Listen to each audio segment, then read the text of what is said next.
Hello, welcome. I'm here to show you the way, and some of you have found a route towards the way, and some of you are wondering, is this it? What happens next? And and life is longer than most people predict. So let's get started. Oprah Winfrey's hair got burned by her hairstylist when she was starting off as a newscaster celebrity. I felt her hairdresser was jealous of her. She was afraid to say, Oprah Winfrey was afraid to say something, but that did not stop her from changing the views of people. In the same way she was fearful, but brave, your fears do not have to define your outcomes. There are jealous people in the world. I know that as a fact. I lived in a group home and the ladies there were jealous of me and sought vengeance for no reason. Vengeance is never the solution. I learned from that experience that men, but women also, can show jealousy and disrespect to people for no logical reason. Jealousy and disrespect are never justifiable. They were on they were on a law of frequency, attraction frequency that was not favorable for them. The ladies were jealous of me. I later on understood this. Their bad actions towards me came at a cost for them, based on the law of attraction. So if you wish to harm another, then you have to live with the consequences. Our mothers and fathers point this out clearly to us at a young age. Next topic. Saints respect all creatures, insects, animals. The Jaina culture is a great example of the notion of leaving jealous creatures, not jealous, leaving creatures alone. I question their culture. What if the insect or animal is dangerous?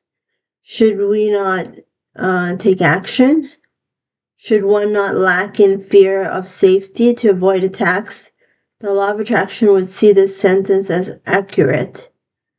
However, I'm not sure. What about self-defense? What about if a mosquito is about to attack you? Do we let it be? I'm not sure. Next topic. Feeling sorry and bad for yourself is addictive.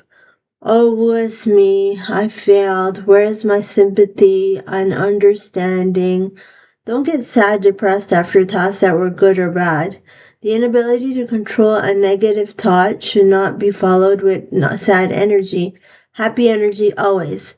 For example, you could have rethink the negative thought in a positive manner rather than regret a lacking state. If you are new to meditation, I suggest you think of things. I know I'm permitting thinking of newbies, of thinking for newbies. Uh, you think of things that make you joyful and not paranoid and scared. As always, don't think if possible. People who live in fear of danger say that thinking is important. When we are in a fearful state, we attract the equal fearful circumstances. And the same goes for when we are in a calm state. We are led to the equivalent.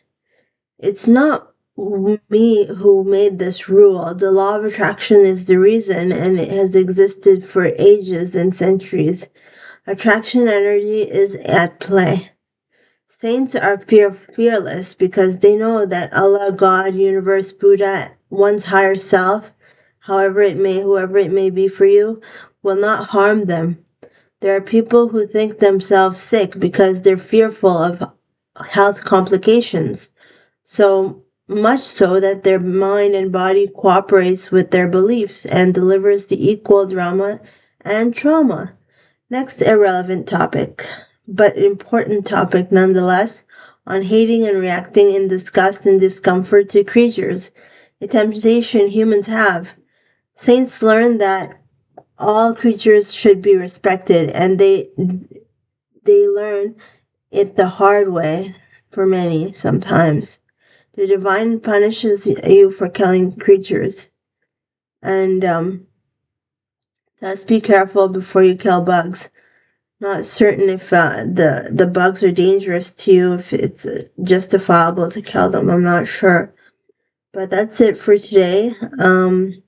Thank you for joining me. I hope my wise words can deliver some sort of knowledge that's impactful to you. And thank you so much for joining me. Bye bye.